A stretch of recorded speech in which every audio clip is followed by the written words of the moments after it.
الكريم أما بعد அன்பார்ந்த சகோதரர்களே, அல்லாஹ் நல்லடியார்களே, அல்லாஹ்வுடைய மாபெரும் கிருபையினால் அவனிட்ட கட்டளையான இஷா தொழுகையை நிறைவு செய்தவர்களாக அல்லாஹ்வுடைய இல்லத்தில் அமர்ந்திருக்கிறோம். அல்லாஹ் ரப்புல் ஆலமீன் நம்முடைய எண்ணங்களையும் செயல்பாடுகளையும் ஏற்றுக்கொண்டதற்குரிய கூலியை இம்மையிலும் மறுமையிலும் வாரி தருவானாக. அன்பார்ந்த சகோதரர்களே, அல்லாஹ் ரப்புல் ஆலமீன் திருமறையில சூரா யூனுஸ் 10வது அத்தியாயத்துடைய 62வது வசனம் முதல் கூறி காட்டுகின்றான். அலா, நீங்கள் அறிந்து கொள்ளுங்கள், இன்ன அவுலியா அல்லாஹி லா ஹவுஃபுன் அலைஹிம் வலா ஹும் யஹ்சனூன். நிச்சயமாக அல்லாஹ்வுடைய அவுலியாக்கள், அவர்களுக்கு எந்த பயமும் கிடையாது, அவர்கள் கவலைப்படவும் மாட்டார்கள். அல்லதீன ஆமனு வகானு யத்தகூன். அவர்கள் அல்லாஹ்வை ஈமான் கொண்டிருப்பார்கள், அவர்கள் அல்லாஹ்வை பயந்தவர்களாகவும் இருப்பார்கள். லஹுமுல் புஷ்ரா ஃபில் ஹயாத்தி துன்யா வ ஃபில் ஆஹிரா. அவர்களுக்கு இவ்வுலகத்திலும் மறுமையிலும் நற்செய்திகள் இருக்கின்றன. லா தபதீல லி கலிமாத்தில்லாஹ். அல்லாஹ்வுடைய வார்த்தையில் மாற்றம் என்பது கிடையாது. ஸாலிக ஹுவல் ஃபௌஸுல் அதீம். அதுதான் மகத்தான வெற்றியாகும் என்பதாக அல்லாஹ் ரப்புல் ஆலமீன் திருமறை குர்ஆனிலே சொல்லி காட்டுகின்றார். அன்பார்ந்த சகோதரர்களே, இந்த வசனத்தில் அல்லாஹ் ரப்புல் ஆலமீன் அல்லாஹ்வுடைய அவுலியாக்கள் என்றால் யார் என்பதை இந்த வசனத்தின் மூலமாக சொல்லி காட்டுகின்றார். அவுலியா நம்ம சொல்றோம். அவுலியாவுடைய ஒருமை வார்த்தை தான் வலியுல்லா. அவுலியான்றது பன்மை சொல். வலியுல்லா, ஒலியுல்லா என்றெல்லாம் சொல்வார்கள். அரபியில் வலியுல்லா என்று சொல்லப்படும். வலியுல்லா என்று சொன்னால் அல்லாஹ்வுடைய நேசர் என்பது அதனுடைய பொருளாகும். இறை நேசர்கள் என்று நாம் சொல்கிறோம். அல்லாஹ் ரப்புல் ஆலமீன் திருமறை குர்ஆனில் இந்த வலியுல்லா, அவுலியா என்ற வார்த்தையை குர்ஆனில் படங்களை பயன்படுத்துகின்றான். எந்த அர்த்தத்தில் அல்லாஹ் பயன்படுத்துகிறான் என்று சொன்னால், வலியுல்லா, வலி, அவுலியா என்று சொன்னால் நண்பர்கள் என்று பொருட்கள் இருக்கின்றன, பொறுப்பாளர்கள் என்று பொருள் இருக்கின்றன, நேசர்கள் என்றும் அர்த்தம் இருக்கிறது. அல்லாஹ் ரப்புல் ஆலமீன் ஒரு முஸ்லிம் யாரை வலியாக நண்பனாக எடுத்துக்கொள்ள வேண்டும் என்பதை அல்லாஹ் சொல்கிற பொழுது, ஒரு முஸ்லிம் இன்னொரு முஸ்லிமை தான் வலியாக எடுத்துக்கொள்ள வேண்டும் என்று அல்லாஹ் சொல்றான். ஒரு முஸ்லிம் காஃபிரை வலியாக எடுத்துக்கொள்ளக்கூடாது. அதாவது வலின்னு சொன்னா உற்ற நண்பர்களாக, க்ளோஸ் ஃப்ரெண்டாக, தன்னுடைய ரகசியங்களை எல்லாம் எல்லாவற்றையும் சொல்லக்கூடிய மிக நெருக்கமான ஒரு நண்பராக ஒரு முஸ்லிமை தான் எடுக்க வேண்டும், முஸ்லீம் அல்லாதவரை எடுக்கக்கூடாது என்பதை அல்லாஹ் சொல்கிற பொழுது அங்கே அவுலியா என்கிற வார்த்தையை குர்ஆனில் பயன்படுத்துகிறார். அதே போல நாம் எல்லாம் திருமண நிகழ்விலே நாம் அடிக்கடி கேட்கக்கூடிய வார்த்தை தான் இந்த வலி என்பது. பெண்ணுக்கு வலி எங்கப்பா அப்படின்னு கேட்போம். பெண்ணுக்கு வலி யாரு, அத்தாவா இல்லை வேற யாருமான்னு கேட்போமா இல்லையா? மாப்பிள்ளைக்கு வலி தேவையில்லை, ஆனால் பொண்ணுக்கு கண்டிப்பா வலி என்பது முக்கியமானது. அப்ப அந்த வார்த்தை அந்த வலி உள்ளங்கிறது. வலின்னு சொன்னா அங்கே பொறுப்பாளர், பெண்ணுக்கு பொறுப்பாளர் யார் என்று நாம் கேட்டு தான் செய்றோம், திருமணத்தை நம்ம முடிக்கிறோம். இப்போ வலியுல்லா, ஒலியுல்லா, அவுலியா என்று சொன்னால் அல்லாஹ்வுடைய நேசர்கள். ஆனால் இன்றைக்கு அவுலியான்னு சொன்னா, வலியுல்லான்னு சொன்னா ஒரு குறிப்பிட்ட நபர்கள், இப்படி இன்றைக்கு தர்கா வச்சு இந்த ஆட்டம் பாட்டம் கொண்டாட்டம் இது போல இருந்தால் தான் அவர் அவுலியா என்று இன்றைக்கு தவறாக எண்ணப்படுகிறது.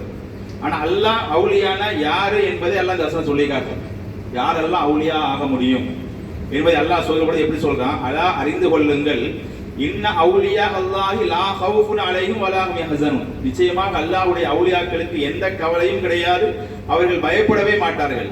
நாளை மறுமையில அவங்களுக்கு எந்த பயமும் கிடையாது, அவங்க கவலைப்படவே மாட்டாங்க. நம்ம நரகத்துக்கு பெறுவோமோ, அல்லாஹ் நம்மளை தண்டிச்சிருவானோ என்ற எந்த கவலையும் இல்லாமல் ரொம்ப சந்தோஷமாக அவர்கள் அந்த மறுமையை அவர்கள் எதிர்கொள்வார்கள் என்று அல்லாஹ் சொல்லிட்டு, அவர்கள் எப்படிப்பட்ட தன்மையுள்ளவர்கள் சொன்னா, அல்லதீன ஆமனு வகானு யத்தகூன். குர்ஆன் வீட்டுல போய் குர்ஆனை புரட்டி பாருங்க. 10வது அத்தியாயம் சூரா யூனுஸ்னுடைய 62, 63, 64 அல்லாஹ் தெளிவா சொல்றான். அவுலியாக்கள்லாம் யார் தெரியுமா? யார் ஈமான் கொண்டார்களோ அவர்கள் தான் அவுலியாக்கள். நம்ம ஈமான் கொண்டிருக்கோமா இல்லையா?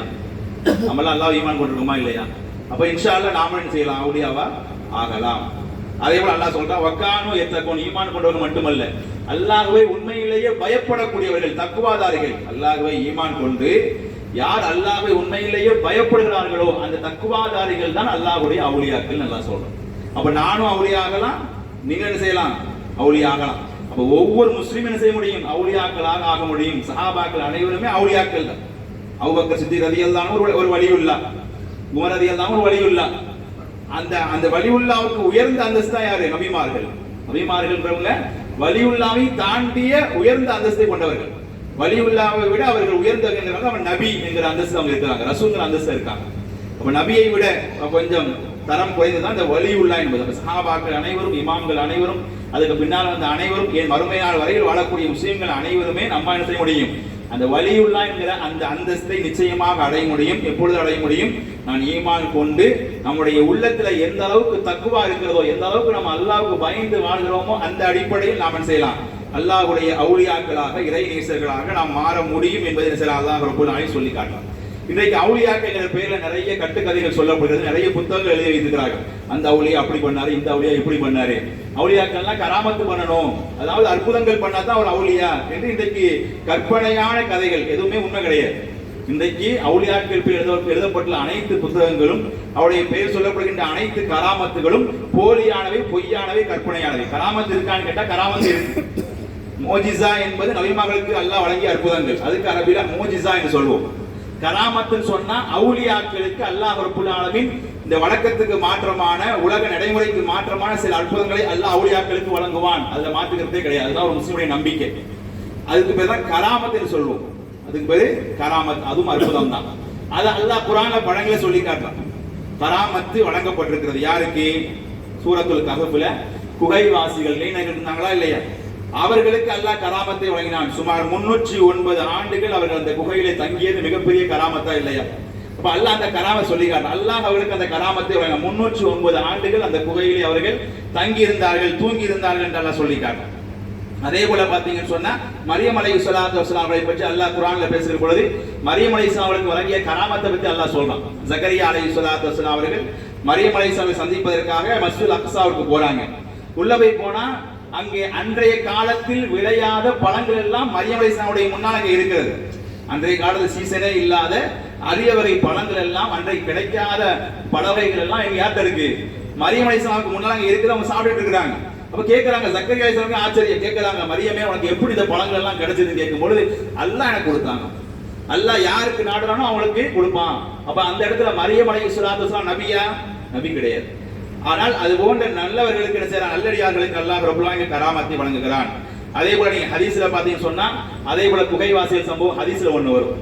3 பேர்கள் குகையிலே ஒதுங்கினார்கள், சம்பவம் கேள்விப்பட்டிருப்பீங்க. 3 பேர்கள், மழை பெஞ்சது, அதனால ஒரு குகையிலே ஒதுங்கினார்கள். அந்த குகை அந்த மூடிக்கொண்டது, ஒரு கற்பாறை வந்து அந்த குகையை மூடிக்கொண்டது.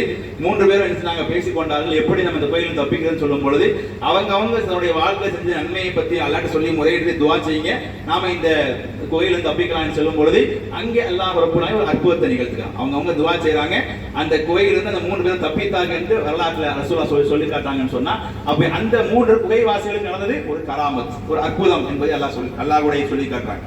அதே போல பாத்தீங்கன்னு சொன்னா ஜுரைஜ் என்கிற ஒரு நபர், அதாவது பனி இஸ்ராயீல் காலத்தில் வாழ்ந்த ஜுரைஜ் என்கிற நபர் மிகப்பெரிய வணக்கசாலி, மிகப்பெரிய ஒரு ஆபித். அவரை எப்படியாவது தூற்ற வேண்டும், அவரை வந்து கெட்டவராக மாற்ற வேண்டும் என்பதற்காக முயற்சி நடக்கிறது. கடைசியில ஒரு விபச்சாரம் என்ன செய்யறார், அவள் யாருடனும் ஒரு ஆட்டினோடு சேர்ந்து விபச்சாரம் செய்து குழந்தையை பெற்று கொண்டு வந்து இந்த ஜுரைஜ் தான் இந்த குழந்தைக்கு அப்பா என்று சொல்லி அவன் சொல்றான். அந்த குழந்தையை அல்லாஹ் ரப்பல் ஆலமீன் பேச வைக்கிறான். அந்த குழந்தையை பேச வைத்து ஜுரைஜ் என்னுடைய தந்தை கிடையாது, இந்த ஆட்டிடையன் தான் என்னுடைய தந்தை என்று அந்த குழந்தையை அல்லாஹ் பேச வைக்கிறான். அந்த ஜுரைஜ் நபியா? ஜுரைஜ் ஒரு சாதாரண ஒரு மனிதர், ஆபீத், ஒரு வணக்கசாலி. அந்த இடத்துல அல்லாஹ் ரப்பல் ஆலமீன் அவருக்கு ஒரு கராமத்தை அங்கு நிகழ்த்தப்ப அல்லாஹ் ரப்பல் ஆலமீன் யார் அல்லாஹ்வுக்கு பயந்தவர்களாக நல்லவர்களாக வாழ்கிறார்களோ அவர்கள் இந்த உலகத்தில் உதவி செய்வான். அந்த உதவி தான் கராமத்.